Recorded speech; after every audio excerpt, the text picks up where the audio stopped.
सानिया गुल प्लाजा 21 रोज़ गुजर गए। इमारत सील मुस्मार कब होगी कुछ नहीं मालूम। मुतासरा इमारत में नशे के आदी अफराद अंदर दाखिल होना शुरू हो गए। नशे के आदी अफराद इमारत के अंदर से तांबा और लोहा चोरी कर रहे हैं। पुलिस ने एक नशे के आदी शख्स को गिरफ्तार कर लिया। मुलजिम चोरी करके फरार हो रहा था। तफसीलात उसामा मलिक बता रहे हैं, हमारे साथ मौजूद हैं। उसामा, बताइएगा।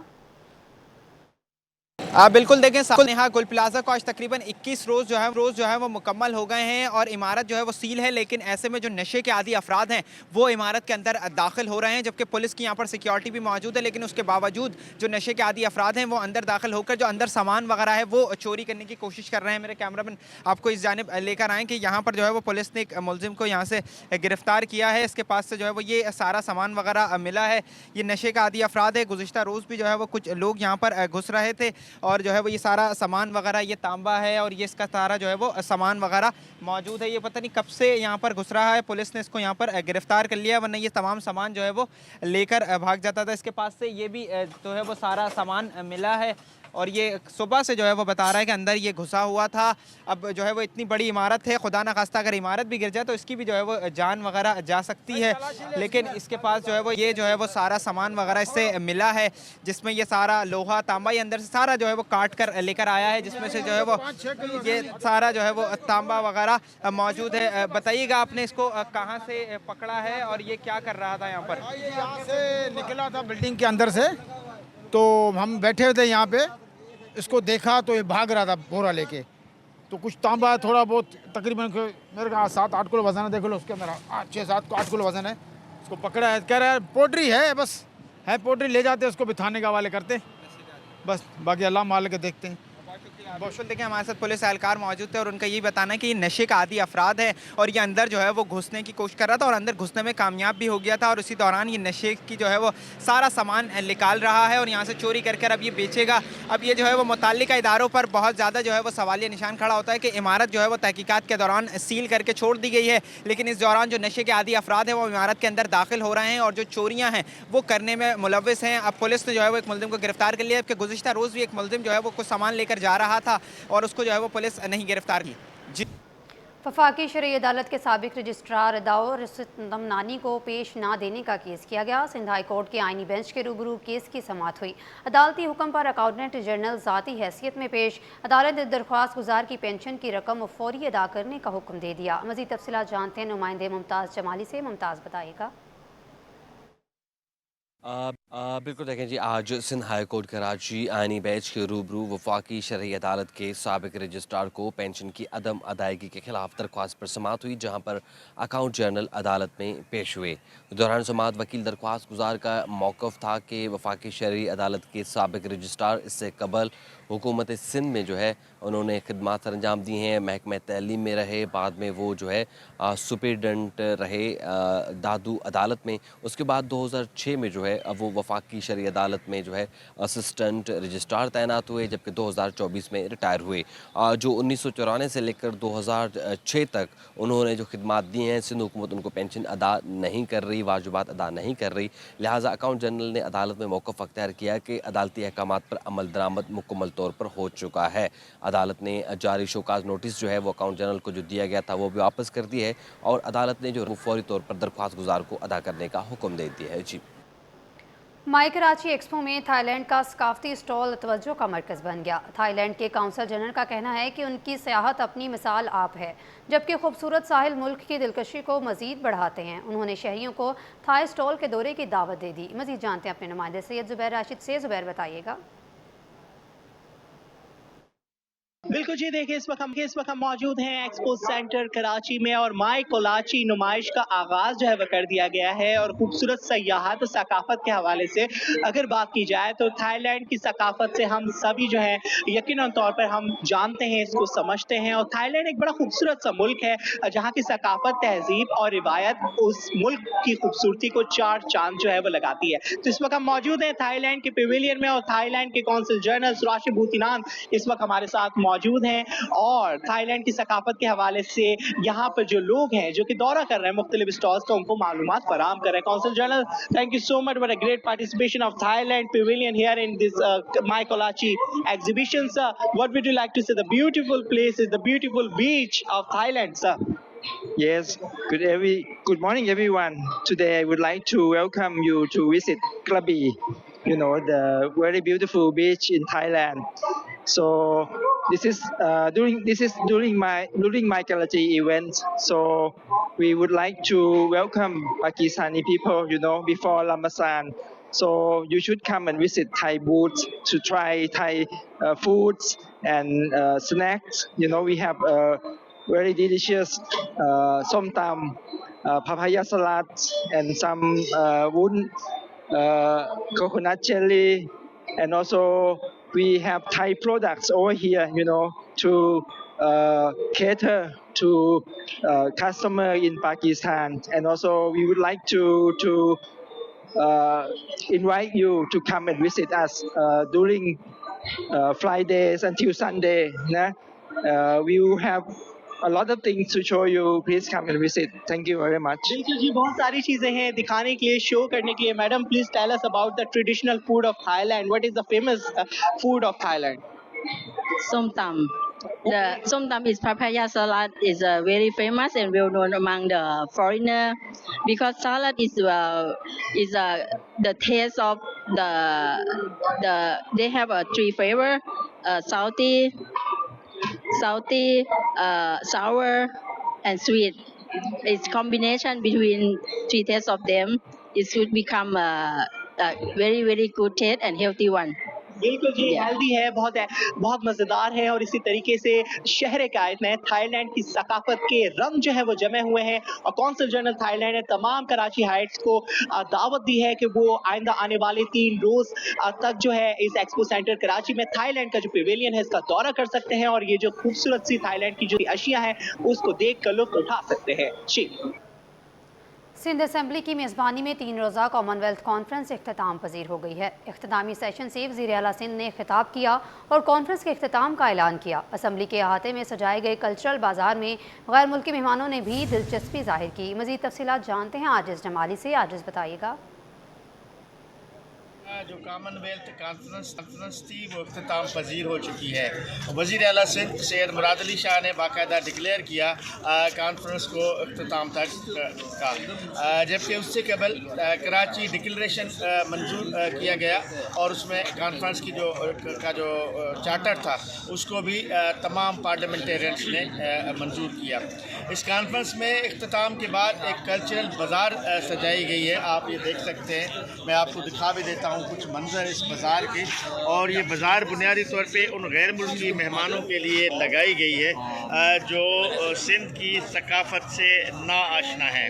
और इस बाज़ार की ख़ास बात ये है कि यहाँ पे अजरक, रली और सिंध की दीगर जो सकाफ़ती अशिया सिंध में तैयार होती हैं उनकी बाकायदा एक मार्केट स्टॉल्स लगाए गए हैं और गैर मुल्की मेहमानों ने ख़रीदारी भी की है इसमें और गैर मुल्की मेहमानों ने इसमें बहुत दिलचस्पी का इज़हार किया है. वज़ीर आला सिंध सैयद मुराद अली शाह ने भी इस कल्चरल बाज़ार का दौरा किया है और इस कॉन्फ्रेंस की ख़ास बात ये भी थी कि इसमें मालदीव, श्रीलंका, मलाइशिया, इंडोनेशिया, सिंगापुर और कुछ दीगर ममालिक के मेहमानों ने हिस्सा लिया और ख़िताब किया. आखिरी सेशन में भी बहुत सारे मेहमानों ने किया और इस तरह ये कॉन्फ्रेंस इख्तिताम पजीर हो गई. डीएस कराची रेलवे महमूदुर रहमान लाखू की हिदायत पर डिप्टी डीएस मोहम्मद इदरीस की क़यादत में वफ़द सेहोन शरीफ पहुँच गया. उर्स लाल शहबाज कलंदर के मौका पर रेलवे स्टेशन और इतराफ़ में सिक्योरिटी के सख्त इंतजाम किए गए हैं. सफाई, रोशनी, पानी और ज़ायरीन की सहूलियत पर ख़ास तवज्जो दी गई है. मज़ीद जानते हैं अक्सा शाहिद से. जी अक्सा, अपडेट कीजिएगा. बिल्कुल, जैसा कि जो है वो लाल शहबाज कलंदर का जो है वो शुरू हो चुका है और कराची से नहीं लेकिन लाहौर और फैसलाबाद से जो ट्रेनें हैं वो लाल शहबाज कलंदर जो है वो सेवन शरीफ रवाना होंगी. लाल शहबाज कलंदर के उर्स के लिए जो ट्रेनों की रवानगी का सिलसिला है वो देखा जा रहा है, लेकिन जो ट्रेनों की वापसी है वो 10 तारीख को है. इसी मौके पर डिविजनल सुपरिटेंडेंट कराची रहमान लाखो ने जो है वो हिदायत जारी की है अपने तमाम आला अफसरान को कि वो सेवन शरीफ जाएँ और तमाम रास्ते भर का जो है वो दौरा करें. जो मुसाफिर हैं, जो ज़ायरीन हैं उर्स के मौके पर जो जा रहे हैं लोग बड़ी तादाद में शिरकत कर रहे हैं, उनको जो है वो इस मौके पर किसी भी किस्म की परेशानी का सामना ना हो। जो ज़ायरीन के कैंप जो है वो सेवन शरीफ के अतराफ़ में लगे हुए हैं, स्टेशन पे लोग जो है वो ठहर रहे हैं, अपनी अपनी ट्रेनों का इंतज़ार कर रहे हैं। वहाँ पर जो वो तमाम तफसीली जो है वो उनका जायज़ा लिया जाए, जबकि जो है वो डीएस की खुसूसी हिदायत पर जो है डिप्टी डीएस मोहम्मद इदरीस ने जो है वो रास्ते से लेकर जो है वो सेवन शरीफ के तमाम मकामात का जहाँ पर ज़ायरीन का खुसूसी स्टे हो सकता है वहाँ का जो है वो जायज़ा लिया है और ख़ास तौर पे जो है वो उनकी सिक्योरिटी का जो है वो हाई अलर्ट जारी करते हुए जो तमाम चीज़ों का तफसीली जायज़ा लिया है। जबकि इस मौके पर चेयरमैन म्यूनसिपल कमेटी सेवन शरीफ जनाब शहजाद हैदर से भी जो है वो खुसूसी मुलाकात की कि ज़ायरीन को इस मौके पर किसी भी किस्म की परेशानी का सामना ना हो, उनकी सिक्योरिटी को जो वो हाई अलर्ट रखा जाए। सफाई सुथराई के इंतजाम भी जो है वो इस मौके पर खास से देखे जा रहे हैं। जबकि जो रेलवे की जानिब से जो है वो इस मौके पर जो लाहौर से चलने वाली ट्रेनें हैं खुसूसी जो है वो एहतमाम और स्पेशल ट्रेन भी उनके लिए जो जिसकी वापसी जो है वो 10 फरवरी को देखी जाएगी। जी। सिंध हुकूमत का रमज़ान 2026 से पहले अशिया ज़रूरिया कंट्रोल प्लान जारी। महकमा कीमत और रसद ने कमिश्नर्स और डिप्टी कमिश्नर्स को मरासला भेज दिया। ज़ख़ीरा अंदोज़ी, ब्लैक मार्केटिंग, मुनाफाखोरी पर कार्रवाई का हुक्म दिया। ज़िले कंट्रोलर्स को ताजिर, होलसेलर्स और रिटेलर्स के इजलास करने की हिदायत की। सब्ज़ी, फल, चिकन, अंडे और करियाना की कीमतें सरकारी गज़ट में शाया की जाएंगी। मज़ीद जानते हैं आज़ाद नोड़ियों से। आज़ाद, बताइएगा इस हवाले से आपके पास क्या तफसीलात हैं? जी बिल्कुल, हुकूमत सिंध ने माह रमज़ान मुबारक से कबल हिकमत अमली बना ली और एशिया ज़रूरत की कीमतों पर काबू पाने के लिए पेशगी इकदाम की हिदायत कर दी है। इस हवाले से महकमा कीमत व रसद ने सूबे के तमाम डिविजनल कमिश्नर्स और जिला के डिप्टी कमिश्नर्स को मरासला अरसाल कर दिया है।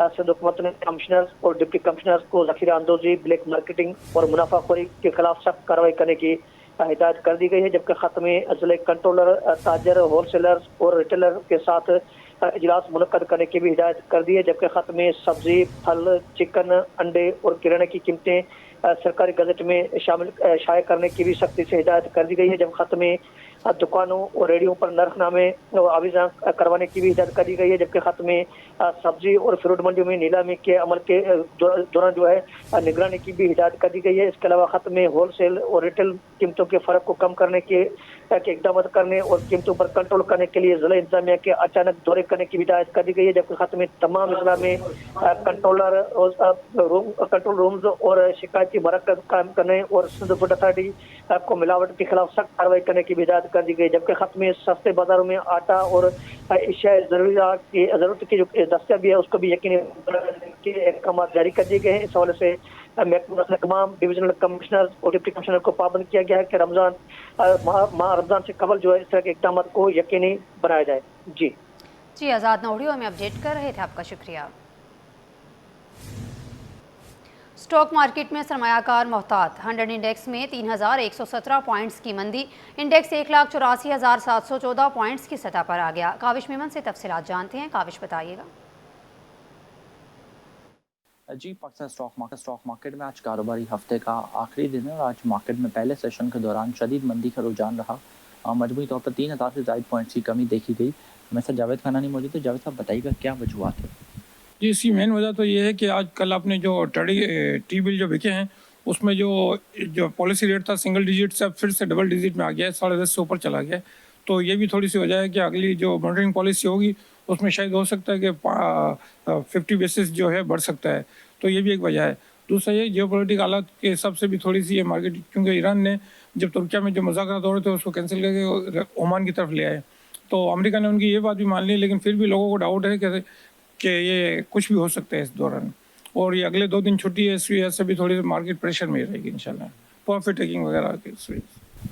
मौजूद थे, तफसीलन बता रहे थे कि बुनियादी वजूहत क्या है जिसकी वजह से मार्केट में मंदी। और पहला सेशन हमने देखा मार्केट में मंदी का रुझान रहा, जबकि नमाज के बाद जो अगला सेशन है उस जो इन्वेस्टर थे वो यही बता रहे कि मार्केट में उतार चढ़ाव देखा जा सकता है। पर शामिल करें और आपको बताएं, मेयर कराची बैरिस्टर मुर्तज़ा वहाब ने बर वक्त तरक्याती मनसूबे मुकम्मल ना करने वाले ठेकेदारों के खिलाफ सख्त नोटिस ले लिया है।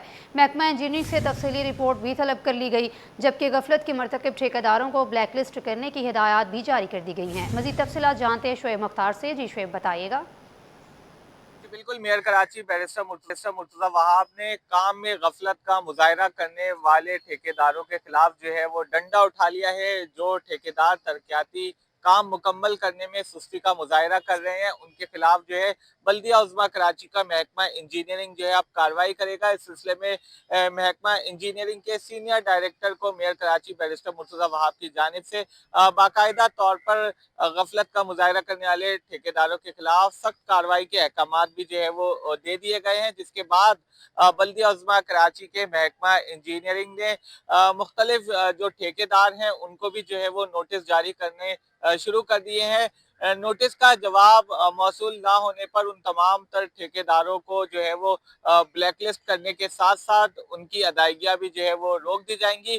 तमाम तर मामले पर मेयर कराची बैरिस्टर मुर्तज़ा वहाब कहते हैं कि 46 अरब रुपए जो है वो कराची के तरक्याती मंसूबों पर रवा साल जो है वो खर्च करने जा रहे हैं, जबकि 418 नई तरक्याती स्कीमों पर भी जो है वो काम का आगाज कर दिया गया है। शहर की मरकजी शाहराहों के साथ साथ बल्दिया उज़्मा कराची अब अंदरूनी गलियों को भी जो है वो दुरुस्त करेगी। मेयर कराची बैरिस्टर मुर्तज़ा वहाब कहते हैं ऐसी शिकायत मौसूल हो रही थी कि मुख्तलिफ जो तरक्याती मंसूबे हैं वो सुस्त रवि का शिकार हैं, ताहम अब शहरियों को ये शिकायत जो है वो नहीं मिलेंगी, क्योंकि अब महकमा इंजीनियरिंग जो है ऐसे ठेकेदारों के खिलाफ जो है वो सख्त कार्रवाई करेगा और उन्हें जो है वो ब्लैकलिस्ट करेगा।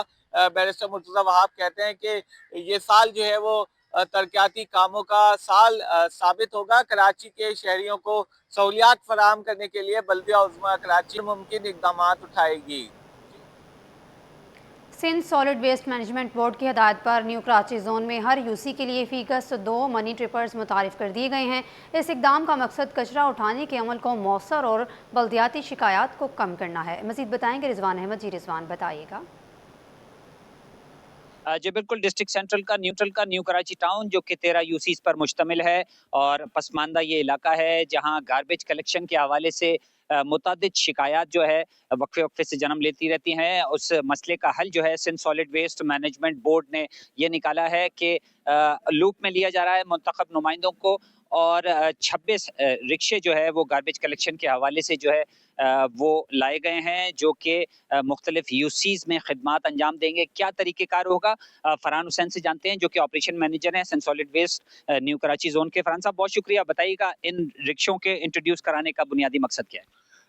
असल में हमारे जो न्यू कराची टाउन के जो चेयरमैन हैं यूसुफ साहब, तो वो उनकी हमेशा कोशिश रही कि हम न्यू कराची टाउन को साफ़ सुथरा रखें और उनके साथ साथ हमारा भी डिपार्टमेंट सिंध सॉलिड वेस्ट वो भी सफाई के काम में मसरूफ़ रहता है।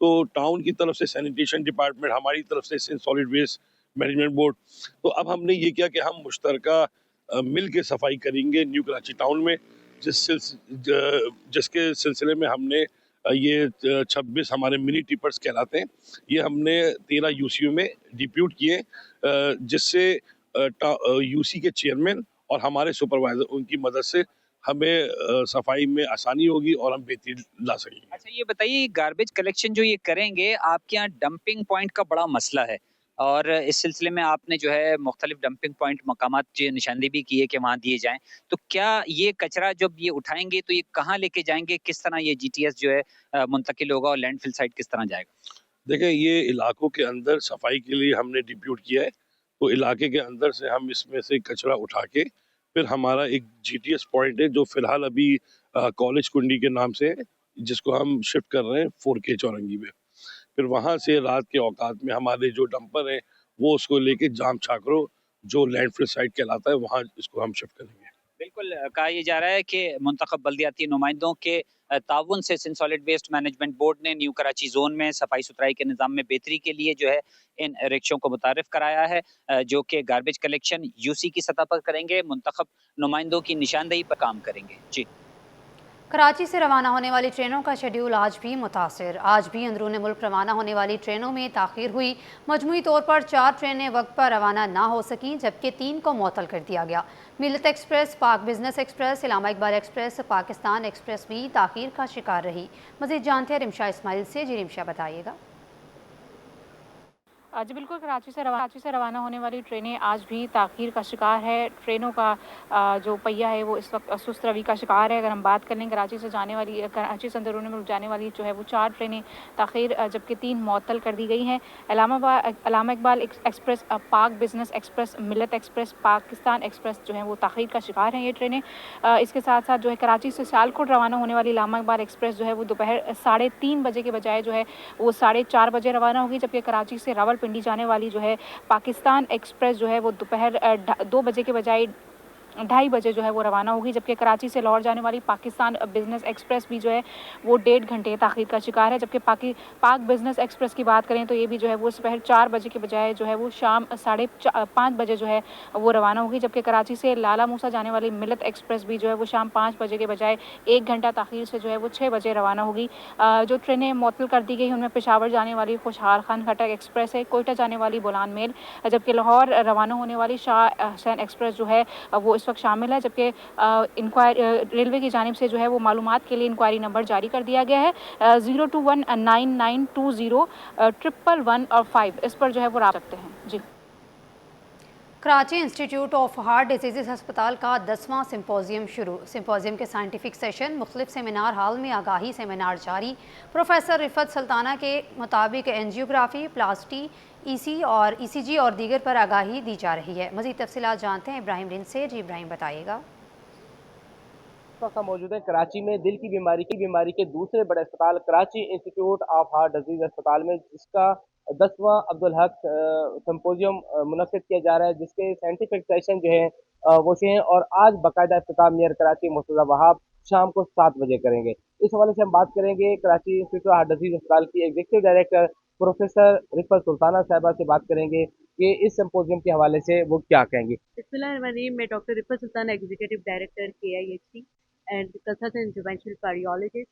ये जैसे सबको पता है कि अल्हम्दुलिल्लाह ये 10वां डॉक्टर अब्दुल हक खान मेमोरियल जो है कार्डियोलॉजी सिंपोजियम है। सबसे पहले मैं दुआ गो हूँ कि अल्लाह पाक डॉक्टर अब्दुल हक खान की जो रूह है उसको उसकी मग़फ़िरत फरमाए और उनको आला दर्जात करे, क्योंकि वो पायनियर्स में थे। उन्होंने अस्पताल में कैथ लैब का इफ्तिताह किया और बल्कि एंजियोग्राफी पाकिस्तान में जो स्टार्ट हुई है वो डॉक्टर अब्दुल हक खान की जो है अनथक मेहनत और एक बहुत विजन और सिंसियरिटी के नतीजे में थी।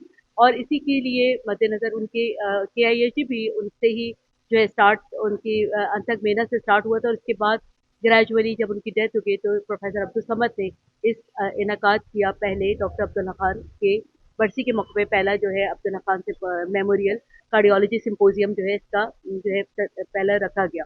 और उसके बाद सीक्वेंस हुए, बीच में थोड़ा इंटरप्शन आ गई थी, लेकिन 2021 से लेके अभी तक हम रेगुलर कर रहे हैं। और अब ये जो है हमारा 10वां जो सिंपोजियम है और इसमें ये कि कोशिश की जाती है कि तमाम कार्डियोलॉजिस्ट को हम इन्वॉल्व करें और जितनी भी लेटेस्ट टेक्नोलॉजी है उस पर और एडवांसमेंट है, हमारी जो नॉलेज है वो ग्राउंड पे जाए। जो बच्चे हैं जो न्यूली इमर्जिंग कार्डियोलॉजिस्ट हैं, नए PGs हैं, इंटर्नशिप के बच्चे PGs हैं, जो भी उनको नई नॉलेज मिले और वो अल्टीमेटली पेशेंट के बेनिफिट के लिए काम करे। मुर्तज़ा वहाब की काविशों से दिल के अस्पताल जो कि उनके मातहत काम कर रहे हैं तरक्की की तरफ गामजान है और अभी साइंटिफिक सेशन जारी हैं और शाम को 7 बजे इसका बाकायदा इफ्तिताह हो जाएगा, जहां पर दिल के आने वाले मरीजों को मजीद बेहतर से बेहतर सहूलियात मिल सकेंगी और आगाही सेशन का सिलसिला भी जारी रहेगा।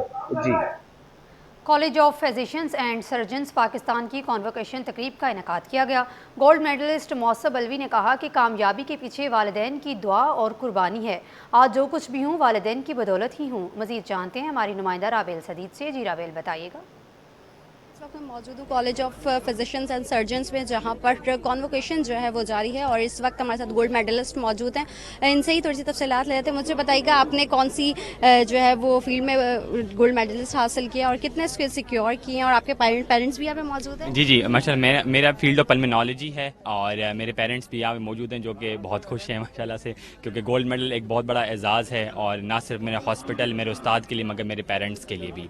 मेरी ट्रेनिंग आगा खान हॉस्पिटल से है और मैंने पल्मोनोलॉजी की ट्रेनिंग वहाँ से अपने 5 ईयर्स में कंप्लीट की थी और करंटली मैं आगा खान हॉस्पिटल में ही अपनी जो है serving as a consultant pulmonologist serve कर रहा हूँ। ठीक है, अच्छा मुझे बताएं, जाहिर सी बात है आपने इतना टाइम एक कैरियर अपना बिल्डअप किया है, वालदैन की तरह खुश नज़र आ रहे हैं, आपके वालदैन कहाँ पे हैं? सो वालदैन तभी अंदर पिंडाल में ही हैं और मेरे ख्याल से, और वो इस सेंस में बहुत खुश थे। पहले तो ये उनके लिए एक बहुत अचीवमेंट थी कि FCPS पास होना, क्योंकि उनको लगता था कि FCPS बहुत मुश्किल एग्ज़ाम, जो कि नो डाउट है।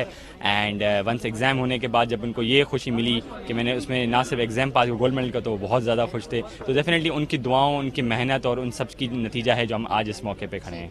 जी बिल्कुल, जैसा कि आपने देखा हमारे साथ गोल्ड मेडलिस्ट मौजूद है, उनका यही कहना है कि वालदैन की दुआओं का, उन्हीं की कुर्बानियों का सिलसिला है जो कि वो यहाँ पर इस वक्त मौजूद है। उनका यही कहना है कि पल्मोनोलॉजी में जो है वो आगा खान में ये अपनी खिदमत सर अंजाम दे रहे हैं। जी।